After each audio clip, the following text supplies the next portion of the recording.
由台南市政府性別平等辦公室、新華區公所、甲啲社團法人台灣伴侶權益推動聯盟共同舉辦的國際不再恐同日，17號選佇新華武德殿的廣場來舉行，以着人生舞台為主題，邀請着變裝皇後鄧白白，甲啲現場的參與民眾互動，希望翻轉性別的刻板印象，對無同的角度。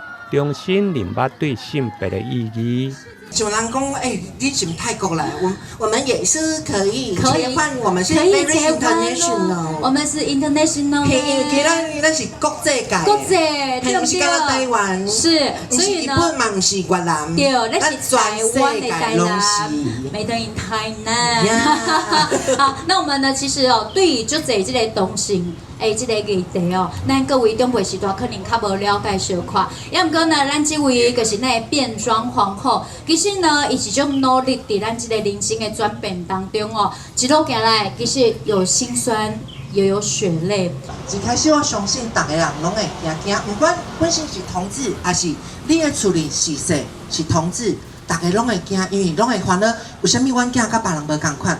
我家己為什麼甲別人無共款？所以呢，我即馬要帶來一段表演，就是唔驚，不怕。現場出席的包括台南市副秘書長徐建林、新華區長李義龍，以及多位的民意代表助理嘛攏到場表達支持。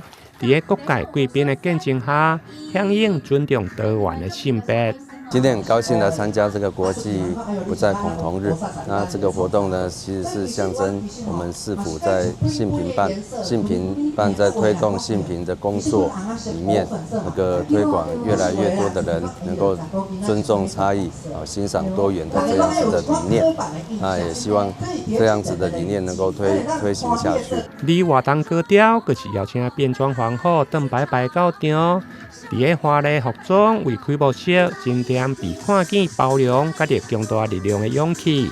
透過變裝的藝術、音樂的表演，甲着生命經驗的分享，讓觀眾在個歡樂的感動中，看見多元，並且理解多元的性別，甲着尊重。